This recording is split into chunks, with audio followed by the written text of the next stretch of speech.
감사합니다. 예, 제가 그런 소개를 처음 받아봐가지고 네, 네, 살짝 당황스럽네요. 네. 불러주셔서 참 감사드리고요. 런던 리디머 교회 1주년 생일 감사 예배 초대해 주셔서 너무 감사드리고 또 여러분 뵙게 돼서 너무 반갑습니다.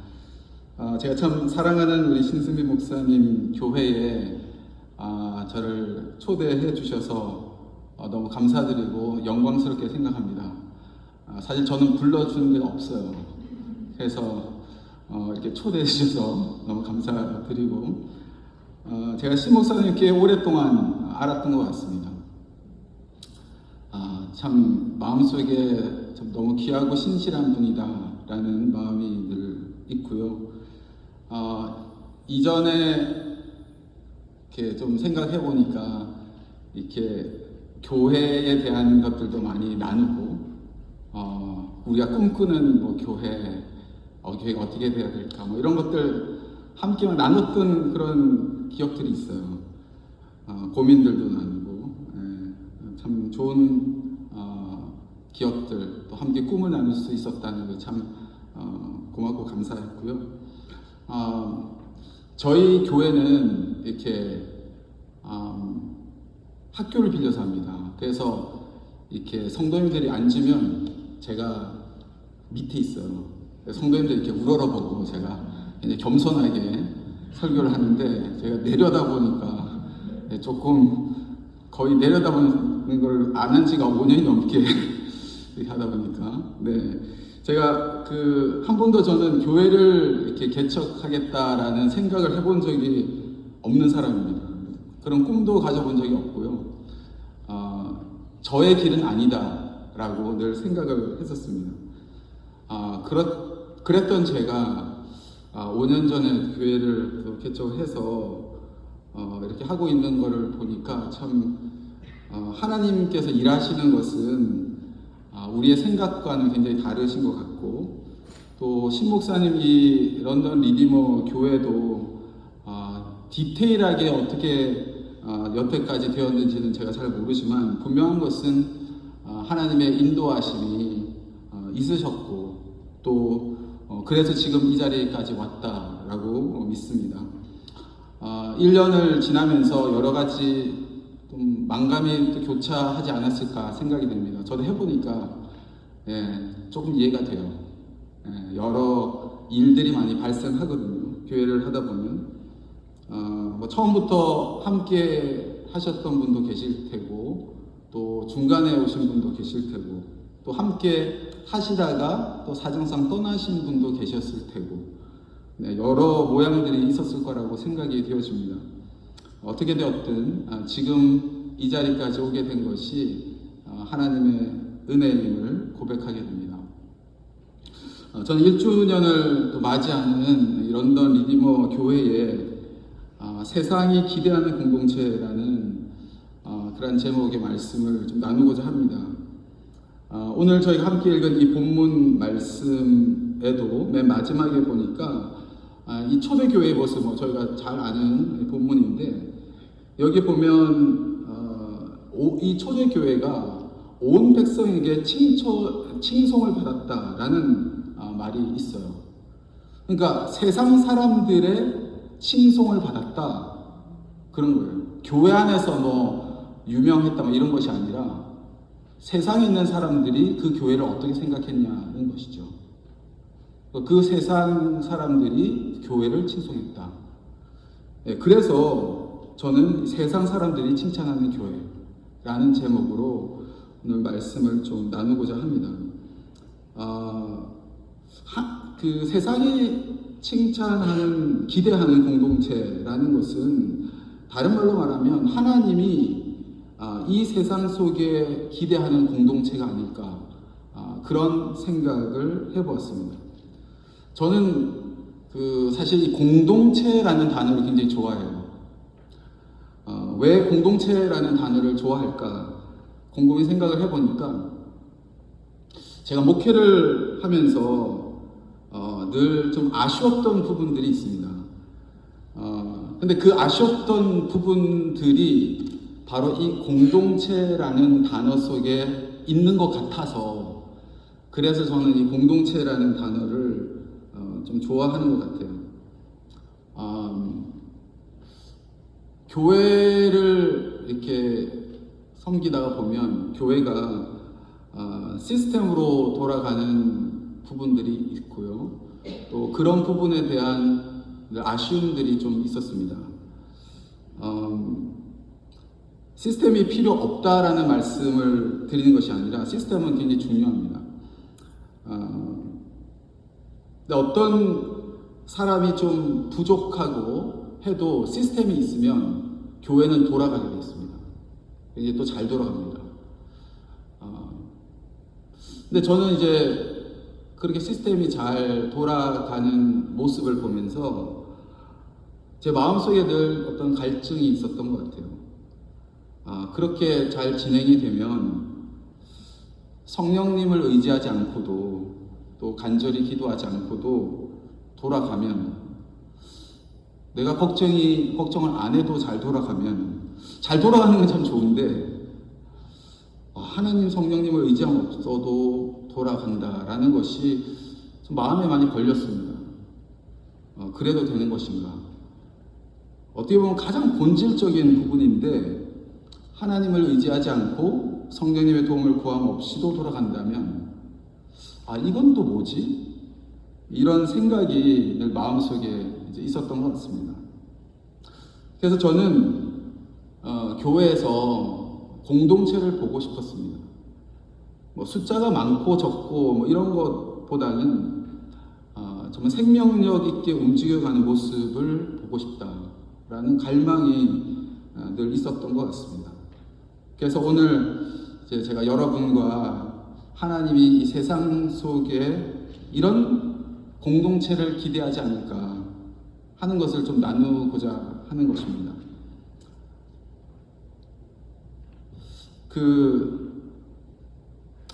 런던 리디머 교회가 오늘 없어진다면 슬퍼할 이웃이 있을까? 질문을 여러분들에게 던지는 겁니다. 런던 리디머 교회가 문을 닫는다면 슬퍼하는 이웃이 있을까요? 그 질문은 다른 말로 왜 우리 교회는 런던 이곳에 이렇게 존재해야 하는가를 묻는 질문이겠죠.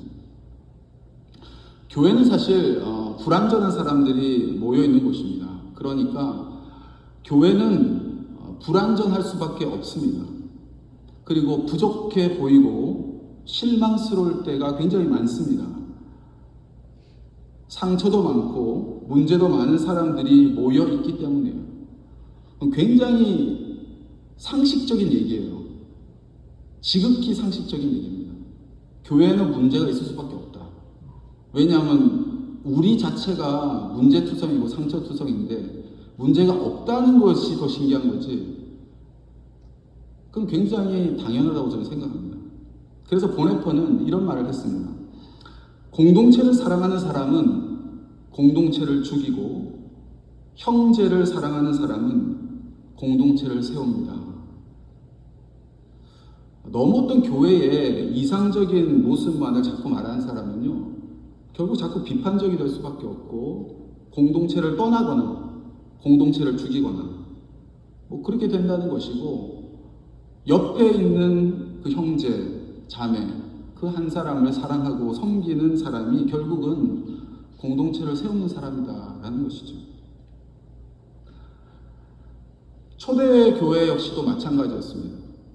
오늘 저희가 읽은 이 본문은 보통 이상적인 어떤 공동체를 설명할 때 많이 이렇게 쓰는 그런 본문인데, 근데 실제로 저희가 신약 성경을 보면 사도 바울이 뭐 여러 교회들을 개척하고 쓴 편지들이 뭐 많지 않습니까? 신약에.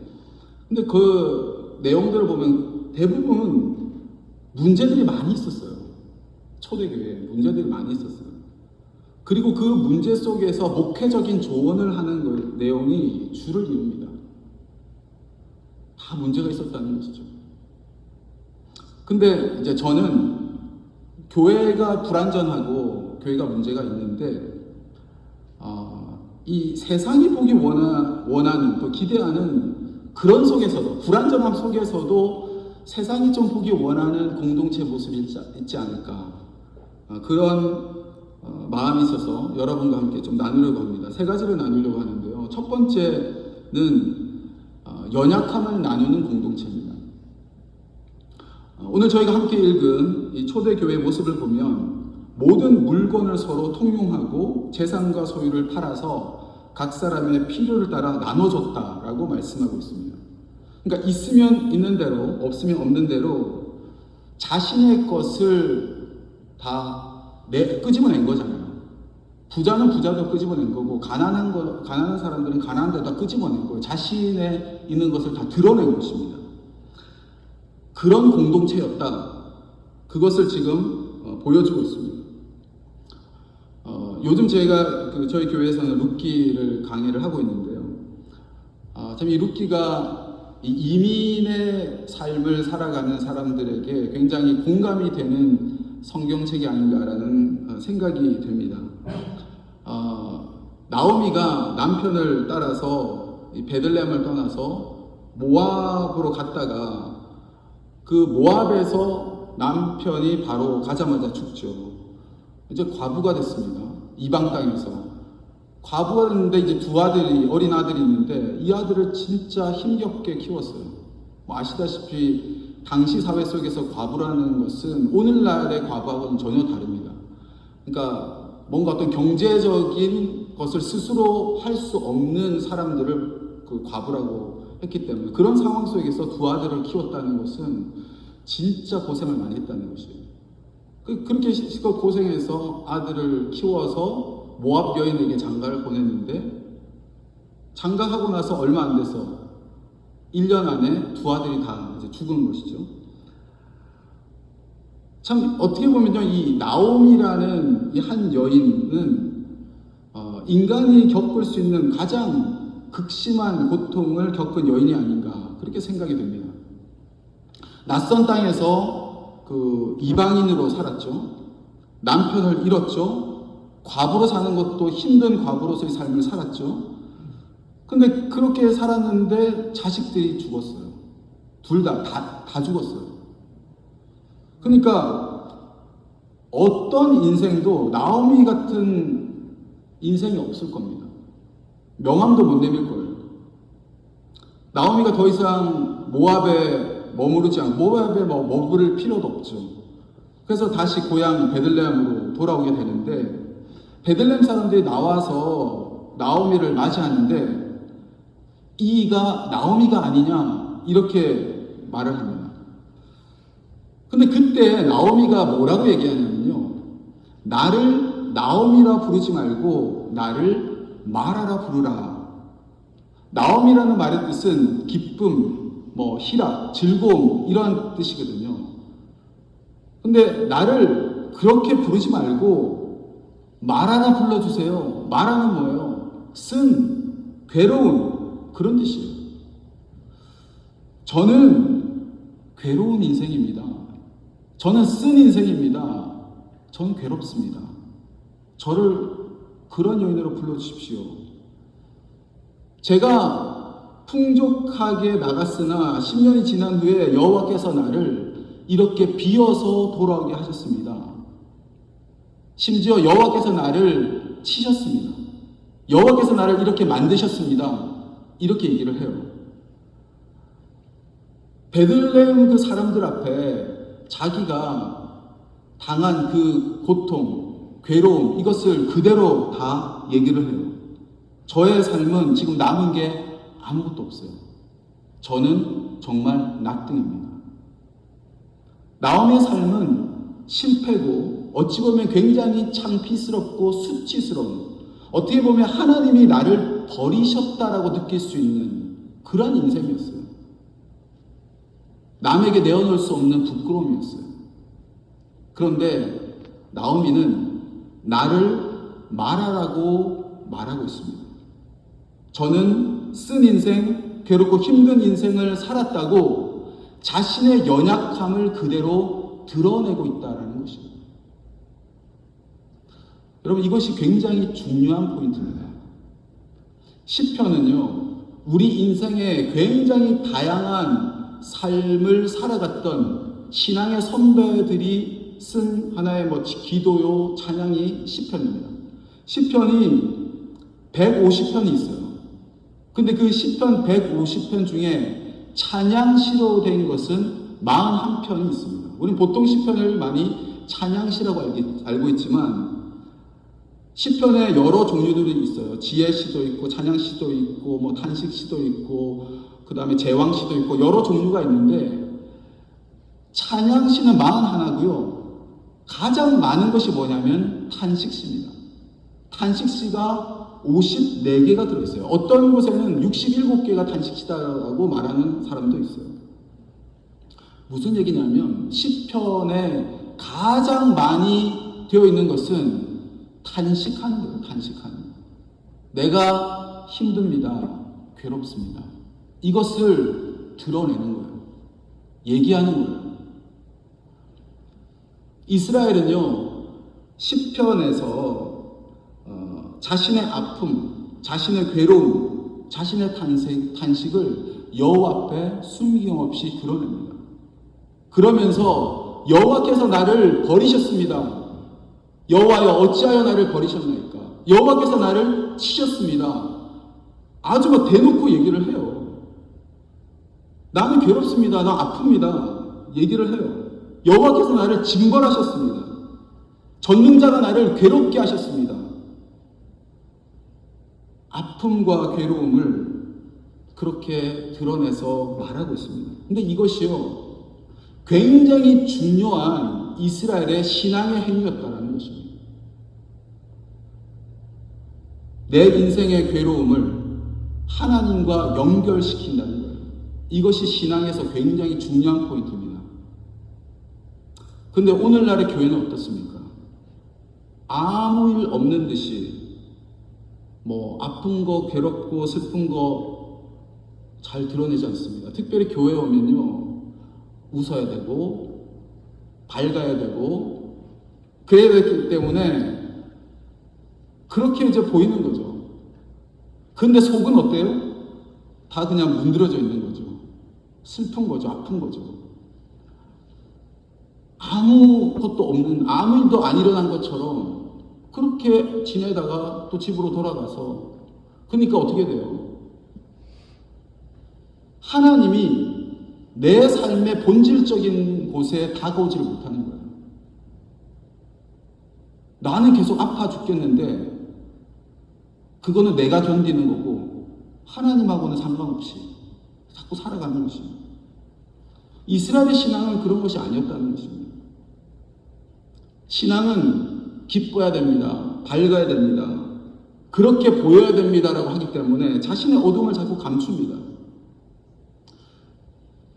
제가 좋아하는 이 구약학자 중에 월터 브루그만이라는 학자가 있는데, 이분은 탄식을 담고 있는 애가는 교회가, 오늘날 교회가 잃어버린 고귀한 영적 자산이다 라는 말을 했어요. 오늘날 교회가 이 탄식을 잃어버렸다는 거예요. 탄식을 안 한다는 거예요. 신앙은 늘 밝고 기뻐해야 하는 것이 아닙니다. 시편 보세요. 탄식이 제일 많아요. 우리의 연약함을 드러내는 공동체가 필요하다는 것입니다. 지난주인가 지지난주에 미국에서 저와 굉장히 잘 알고 지내던 목사님 가정이 저희 집을 방문하셨어요. 저희 집에 와서 이제 식사를 하고 교제를 하면서 이분이 본인의 부모님 얘기를 하는 거예요. 근데 정말 이렇게 좀 굉장히 부끄러운 얘기들, 좀 낯뜨거운 얘기들, 그러면서 막 이렇게 부모님을 막 이렇게 좋게 얘기하지 않는 거죠. 자신의 이 삶의 스토리를 얘기하면서 자신이 얼마나 이 디스펑셔널한 이 가정에서 자랐고 그것이 나를 이렇게 영향을 미치고 있다, 이런 말씀하는 거예요. 그분을 내가 20년 동안 알았는데 처음 들어봤어요. 그분이 그런 얘기를 하는 거예요. 그러면서 저희는 이제 자연스럽게 나의 뭐 가정 얘기도 하고 또 우리 문제도 나누고 이런 얘기들을 하게 됐어요. 이분에게 이런 어두움이 있는지 저는 몰랐습니다. 처음으로 알게 돼요. 이분이 굉장히 밝으시거든요. 리더십도 있으시고 외부 강사로도 많이 다니신 분이고, 근데 이분한테 이런 어둠이 있는지 저는 전혀 몰랐어요. 20년 동안 알면서도 몰랐어요. 근데 그 연약함을 나누다 보니까요, 정말 더 가까워지는 거예요. 가까움을 느끼게 됐습니다. 우리 모든 인생은 살아오면서 우리의 삶에, 우리의 생각의 이 오리엔테이션은요, 끊임없이 우리의 부끄러움을 감추는 훈련을 우리는 평생 쌓아왔습니다. 우리의 삶은 계속 우리의 좋은 모습만 보여주려는 것이 우리의 삶이에요. 늘 우리는 그렇게 훈련되어 왔어요. 그러니까 그 훈련이 교회 와서도 똑같이 이루어지는 거죠. 교회 와서도 좋은 모습만 보이려고 하는 거죠. 그러다 보니까 진정한 나, 참된 나의 모습을 모르는 거예요. 서로가 모르는 거예요. 다 가면을 쓰고 만나는 거죠.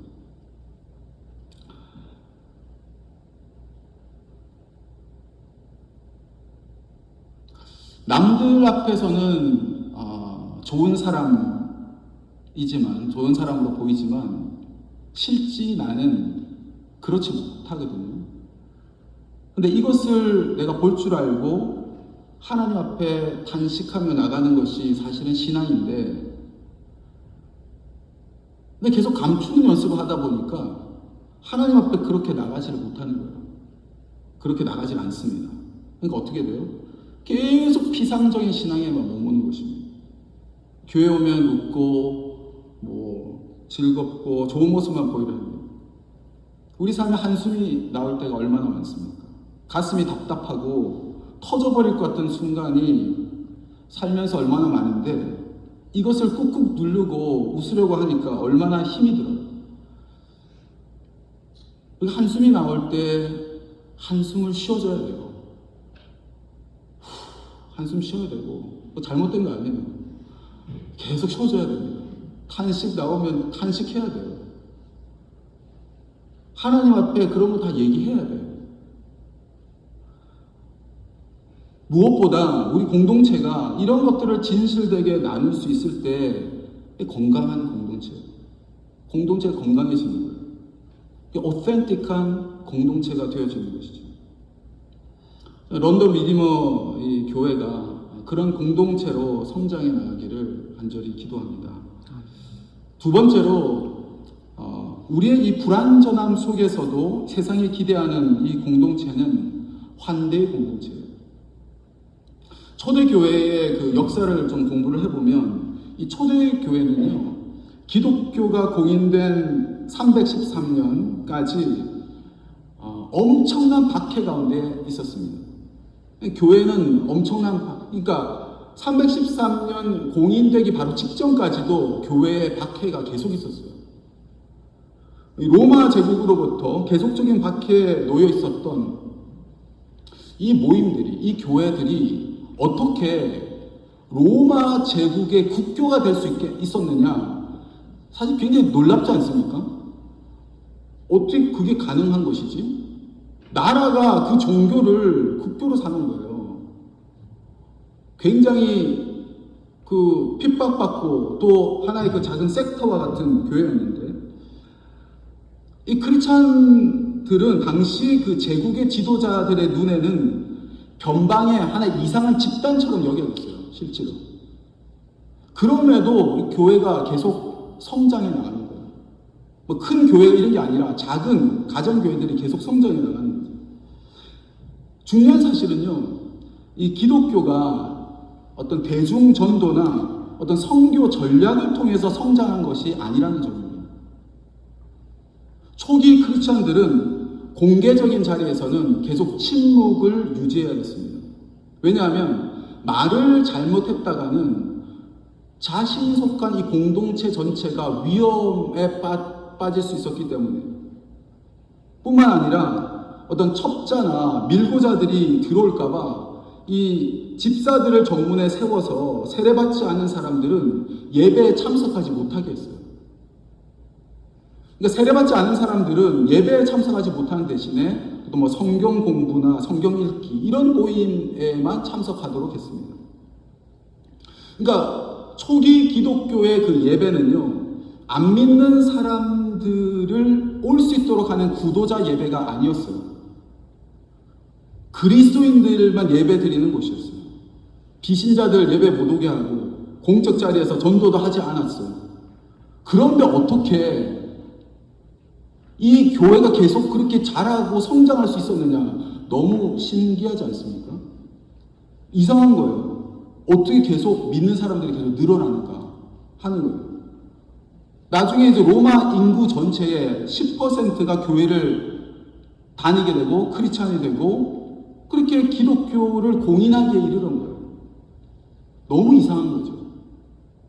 그런데 그 이유가 무엇이었느냐 하면 바로 그들의 매력적인 삶에 있었다라는 것입니다.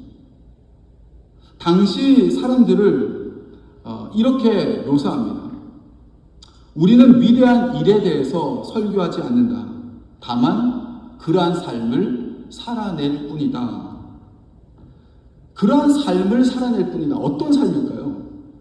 초기 기독교 공동체가 보여줬던 삶은 경제적인 나눔과 자신들도 가난한 처지에 있었음에도 불구하고 가난한 사람들을 세심하게 돌봤던 그런 것이 어떤 특징이었다라고 초대교회 역사학자 알렌 클라이더 교수가 말을 했습니다. 뭐냐면요, 초대교회의 가장 큰 특징은 서로를 향한 돌봄, 세상을 향한 돌봄, 그런 삶이 열쇠였다라는 것이죠. 그것이 뭐 한마디로 말하면 환대라는 것입니다. 환대.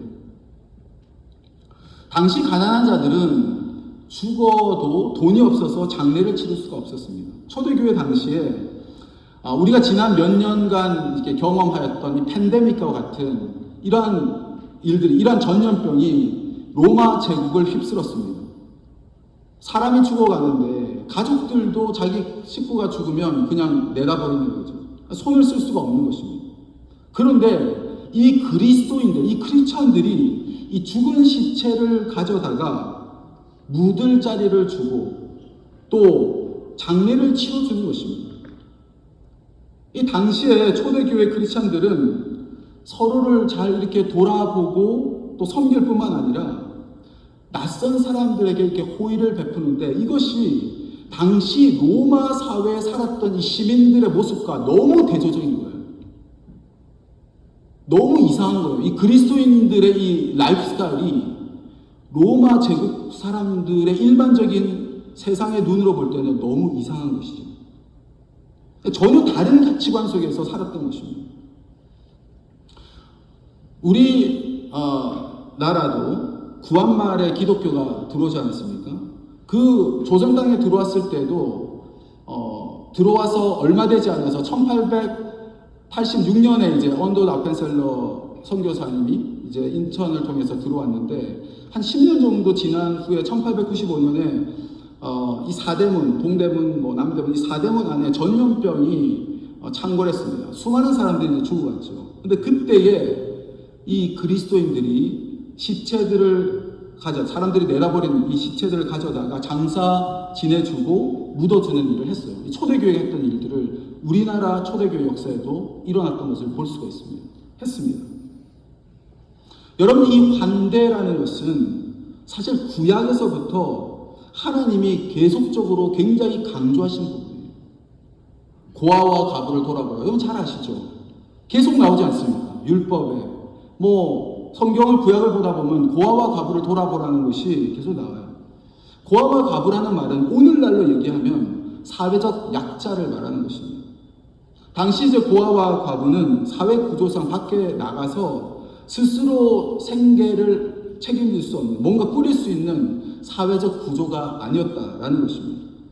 그래서 이러한 사각지대에 놓인 사람들에게 그런 사람들을 위해서 추수를 할 때 구석 같은데 추수하지 말라는 거예요.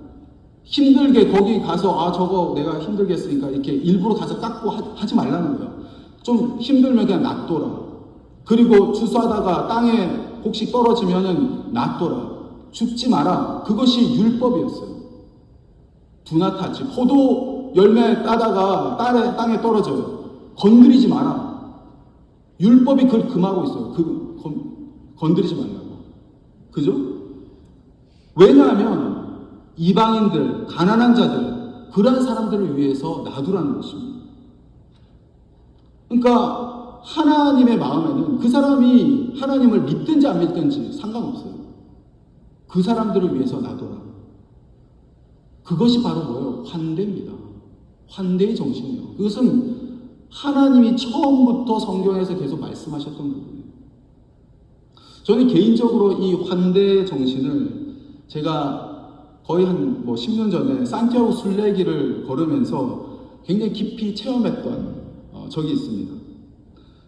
정말 한 달 동안 나그네로 여러 마을들을 이렇게 지나면서 이 만났던 여러 사람들이 다시 한 번 보면은 나그네는 사실은 한 번 보면 안 볼 사람들 아닙니까? 그냥 여행객이니까. 그런데 그런 사람들에게 그냥 베푸는 거예요. 그러니까 내가 준 거에 대해서 받을 길이 없어요. 나그네한테 베푼다는 거는. 근데 그런 것을 주는 거죠. 베푸는 거죠. 그것을 체험하면서 제가 깊이 마음에 감동을 받은 적이 있습니다. 이것이 정말 이 크리스찬의 굉장히 중요한 캐릭터이구나. 깊이 깨닫게 된 것이죠. 런던 리디머 교회가 이러한 어떤 환대 공동체로 성장해 나갈 수 있기를 간절히 바라고 소망합니다. 마지막으로 선교적 공동체입니다. 오늘 이 초대교회가 어떠했는지 본문의 마지막, 아까 전에 좀 말씀드렸지만 온 백성들한테, 사람들한테, 세상 사람들한테 칭찬받는, 그래서 주께서 구원받는 사람을 날마다 더하게 하셨다라는 말씀이 나옵니다. 이 공동체를, 저 공동체를 보니까 저곳에 뭐가 있다. 뭔가가 다르다. 뭔가 매력적인 모습을 보게 된 것이죠. 선교적 공동체는요, 선교비를 많이 보내고 선교사를 많이 파송하는, 물론 이제 이런 것도 중요합니다. 그런 어떤 것보다 더 본질적인 것을 얘기하는 것입니다. 그것은 바로 아버지께서 나를 보내신 것 같이 나도 너희를 세상에 보낸다. 그러니까 예수님께서 부활하시고 나서 제자들에게 나타내서 한 이 말씀, 내가 너를 보낸다는 것이에요. 우리 한 사람 한 사람을 세상 속에 보낸다라는 것입니다. 그렇기 때문에 선교적 공동체라는 것은요, 뭔가를 하는 것이 아닙니다. doing이 중요한 것이 아니라 being이 중요합니다. 내가 이 세상 속에서 어떻게 존재하느냐가 중요하다는 거예요. 내가 어떻게 살아가느냐가 중요하다는 것입니다. 내가 어떠한 사람이 계속 되어가느냐, 내 존재가 우리 주변의 사람들이 나의 존재를 통해서 주님을 보게 되는 것이고 주님께 한 발자국 더 나오게 되는 그러한 복의 통로가 된다라는 것입니다. 바로 이 산상수훈에 나타난 복된 자가 되는 것이죠. 예수님 당시나 지금이나 사람들이 이제 복된 자라고 할 때 우리에게 딱 먼저 들어오는 어떤 생각들이 있습니다. 어떤 뭔가 잘 되는 그러한 사람들, 그러니까 어떤 물질이나 이런 것들이 좀 잘 들어오는 것이 하나님의 복이라고 생각을 하고, 실제로 유대인들은 신체적으로 온전하고 건강한 사람이 복 있는 사람이다, 복 받은 사람이라고 믿었습니다. 그리고 질병 같은 것은 죄의 결과고 하나님의 저주를 받은 증거라고 믿었습니다. 그렇기 때문에 병든 자, 눈먼 자, 저는 자, 그런 사람들은 하나님의 복하고는 거리가 먼 그런 사람이라고 생각했습니다. 그래서 요한복음 9장에 보면요, 날 때부터 맹인된 자를 제자들이 예수님께 저 사람이 저렇게 된 것은 누구의 죄 때문입니까? 하고 묻지 않습니까? 이게 무슨 말이냐면, 일단 죄 때문에 저렇게 태어난 것이라는 것을 전제로 얘기하는 거예요. 부모의 죄입니까? 저 사람 죄입니까? 그러니까 이 사람들은, 그 당시의 사람들은 뭔가 그러한 결함이 있다라는 거예요. 뭔가 이 디피션시를 가졌다는 것은 하나님의 복과는 거리가 먼 것이다라는 생각이 밑에 쫙 깔려져 있었어요. 창녀, 또 간음죄를 지었거나 세리 같은 자들, 이러한 자들은 복은커녕 하나님의 나라를 볼 수 없다라고 분명하게 믿었습니다. 그런데 탈복의 예수님께서 복 있는 자, 이것을 얘기하기 바로 전에, 마태복음 5장 바로 전에 예수님께 나아온 자들을 보면요, 거기에 앓는 자들, 각종 병으로 고통당하는 자들, 귀신 들린 자들, 간질하는 자들, 중풍병자, 당시 사회에서는 고칠 방법도 없고 어떻게 손쓸 수 없는 그런 자들이 예수님 앞에 나왔어요. 그러니까 당시 사람들에게는 저 사람들은 저주받은 사람들이거든요. 축복과는 정말 거리가 먼 사람들이거든요. 그런데 이 사람들이 예수님께 나온 거예요. 근데 예수님께서 그 사람들을 복 있는 자다라고 말씀했다라는 것입니다. 왜냐하면 그것 때문에 심령이 가난한 자가 되었고, 애통하는 자, 또 온유한 자, 또 의에 줄이고 목마른 자, 긍휼히 여기는 자, 박해받는 자, 바로 그런 사람들이 되었기 때문에 영적인 자격이나 또 능력이 전혀 없었던 사람들입니다. 근데 그 상황과 상태 때문에 하나님을 찾을 수밖에 없고 하나님을 구할 수밖에 없는 바로 그러한 사람들에게 주님은 복 있는 자들이다 라고 말씀하셨던 것입니다.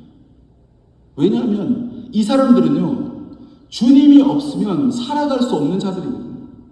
바로 그 예수, 그 구원자가 절대적으로 필요한 자들, 그래서 그분만을 애타게 구할 수밖에 없는 자들, 그 사람들이 복 있는 사람입니다. 선교적 공동체는 바로 그런 사람들이 모여있는 곳이에요.